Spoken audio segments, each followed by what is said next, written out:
Before we move on to the defense, everybody, please be sure to go ahead and hit that like button. Make sure if you haven't already, make sure you subscribe to the channel so you can make sure you see all the content that we have here at Ohio State, the Voice to College Football. So now on to defense, and I guess the pressing matter is the defensive line. Yeah. A few guys I want to start with. We'll go from the outside, work toward the inside. Guys like Bo Atkinson. How's he acclimating to the team right now? And then my next question is Kenyatta Jackson Jr. For guys like us that have been they've been known for about Kenyatta. We know he's a freak athlete, top 100 player coming out of high school. Surprisingly, his waited his turn, and because in this day and age, that's not normal for a guy of his talent to be doing so. What are you seeing out of those two guys? You're absolutely right. I'm sorry. Actually, I had Caden Curry in there because for sure. Well, you're absolutely right about Kenyatta first and foremost. That it's becoming a little bit of a rarity in this day and age for a guy of his talent, of his recruiting profile, to be able to willing to wait his turn. I know he's gotten some looks and he's gotten some opportunities.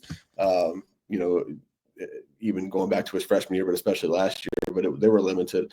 He's waited his turn and on the short list, people ask me, who I'm high on, or some people to watch out for that maybe aren't already household names. There's about 3 or 4 that I would rattle off, and Kenyatta is one of the first two. I think he's primed for a 10.5, 11 sack season this year. I think he's truly going to be one of the premier edge rushers in college football. So that's a good place to start. I think Kenyatta is the real deal. He looks fantastic. He looks explosive. He looks strong. He looks the part. And I have every reason to believe that he's going to become one of those premier guys. But past that, it's a little bit of a mixed bag. You think that, Bo Atkinson, he looks good. From 3 practices, I can't tell you that he is or isn't going to be, but he certainly looks the part. He looks like he's comfortable. You hope he is, because he's going to have to be, because he's probably that third edge behind Caden Curry. And again, Caden Curry's a solid guy. I don't know what Caden Curry's top end talent is, or the kind of performance he can go out and have this season, what the best of the best looks like from him, but I know he's going to be solid, and I know that he's going to benefit from Kenyatta being the game record that I think he can be this year. So I know that Bo's going to be a really good change up if they go back to running some more of the Rushman stuff that maybe they didn't do as much of last year as they have in the past. Then Bo's going to be out there as part of that as well. And I would assume, I tell you what, we're talking on Saturday, some of the guys that, we expected to, some of the new guys that we expected to maybe make a run at, maybe not playing like significant playing time, but certainly make a case that they would be ready to play early on as true freshmen. Zion Grady, who we all call Ziggy Grady, is a guy that, would I be shocked if he found his way onto the field for some of those freshman packages as that fourth pass rusher? I wouldn't be shocked at all, but what I do know is that if there's any injuries on the edge, that he's next in line. He's an injury away from, as a true freshman, being a guy who's called on to contribute significantly immediately. And he's having a good early start to his camp, and looks like he would be ready to do that. So yeah, Bo, certainly Bo looks the part and has looked good so far, but it's still too early to tell. Caden solid. And then behind that is, we'll see. Logan George obviously had a pretty good spring. I'm not sure what they're actually going to get out of him as well. But if I was going to go out on them, I would say Zion Grady's probably that 5th guy there. If you want to kind of round it off at a 5-man group. Awesome, Zion Grady. I wasn't expecting to hear so much about him. That from coming out of the spring into the fall, but at the end of the day, of course, we're all going to be happy about that as Buckeye fans. Next, of course, the defensive tackle spot. Caden McDonald. I think that's the only way to just shake your head about it. Yeah. Caden McDonald, Edric Houston, the 2 big Georgia boys there in the middle. I think most of us are very we're fine with that. There's nothing else to talk about that. We know what those guys are. Edric Houston had a little mishap on his ankle. It looks like he's gonna be fine. When that happened, I wasn't too worried about that. And even if I was like, look, man, just sit your arse down and don't do anything else. We need you in a few weeks. Yep. But everyone else behind him, that'd be Moore, Smith Jr., son of the late great Will Smith, the 2002 national championship team, and the rest of the guys in that group. So far, have you seen anything coming out of there? No, I guess I think pretty much everybody knows this by now, but just in terms of Edric Houston, next day he was back out dressed. He didn't participate in any of the drills, which obviously was to be expected, but at least the fact that he was out there and was dressed was a very good indication that it wasn't anything significant, or they wouldn't trot him out there in front of all us as media to sit there and speculate and take video and stuff on. And then on Saturday, he was out there again, and he was actually jogging pretty good. Again, not really participating in practice, but he was still jogging pretty good. So Edric's fine. They're going to be cautious with him. Obviously they have to, but just if there anybody was still wondering out there, he's fine. He's fine. I think any Ohio State fan feels really good about the Edric Houston K-Mac combination in the middle, and as they should. The question is, especially for a guy like K-Mac, who is obviously a big dude, is, are they going to be ready? Can they physically play 45, 50 plays if need be? Because if this depth doesn't start to materialize, you're going to have to call on them to do that, and that's the question. And even if it does materialize to some degree, they might still have to do that. So while we know the talents of those two guys, are they prepared to increase their snap counts? Because last year there were guys who were used as rotational pieces. Now they're going to have to be those guys that Tyleek and Ty Hamilton were last year. And are they ready physically to do that? That remains to be seen. We won't know that until not even the Texas game. Well, we might, because it might be a hot day, a noon kickoff. We might know late in that game what kind of physical shape they're in to be able to do that. But nothing from camp really is going to tell us that. Look behind them. No, there's been nothing. There's been no indication that anybody's emerging there, that they're in better shape depth-wise than we thought they were. We know the names: Tywan Malone, Jason Moore, behind Edric Houston, those guys. Will Smith is going to probably be expected to be the guy behind K-Mac. So we know the names. I'd be lying if I said that there was anything that made me confident that those guys are going to be anything better than serviceable behind them. And I'll be honest with you as well. Like I hope that their depth just gets to good enough. I think anybody holding out hope that it's going to become good depth, like that they're going to be good, in terms of the depth of that defensive tackle room, I think you're kidding yourselves. I just hope it can get to the point over these next few weeks into the season that it's good enough, that it's not a hindrance, that it doesn't hold them back.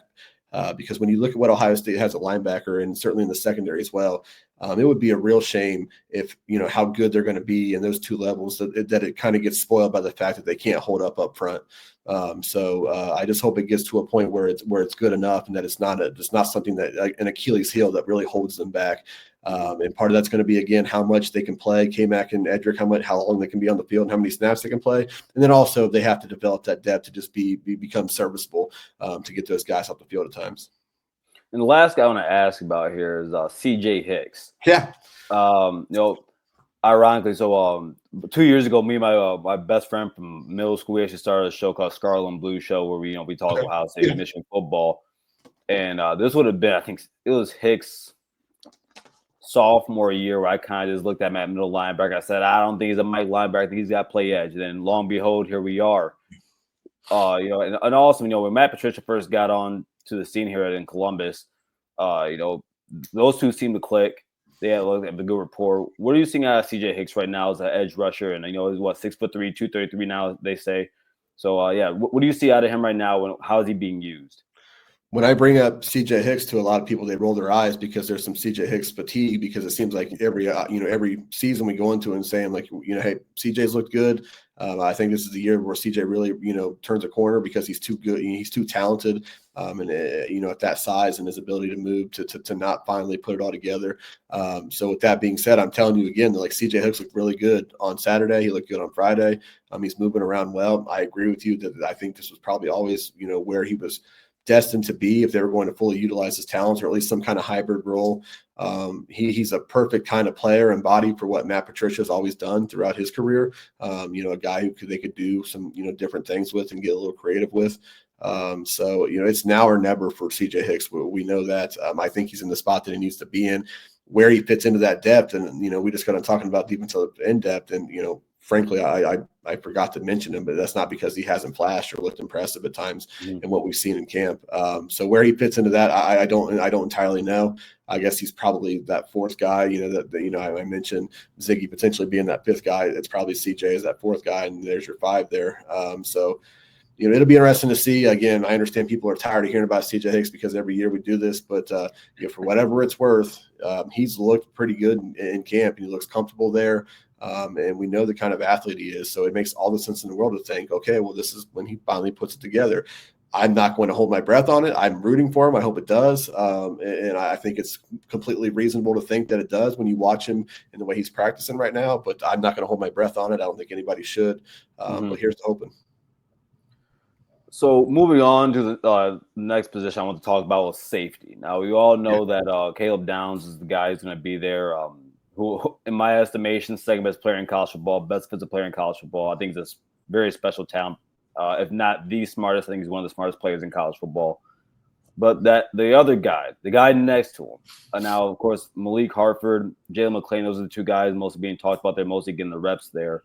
What are you seeing out of that position? Who do you think is taking that push forward to take that spot? And if not, maybe they're playing different positions. I know Malik can more play like a down safety, kind of like Caleb does. But yeah, what are you seeing out of those two? Well, I guess the caveat to all this is maybe those two guys are playing on the field side by side because we've seen a ton of Caleb Downs in the nickel through these first 3 days, and there were even times last year where we saw some of that, and Jordan Hancock kind of rotated back up, more towards a true safety role.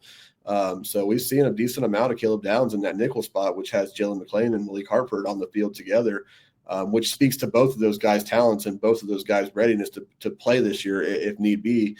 If we're talking about a true, two safety set where Caleb's in that strong safety role and who that free safety is going to be, it seems to me, and this just could be me, personally, it seems to me like maybe Jalen McClain's kind of past Malik Hartford to potentially be that other safety on the field.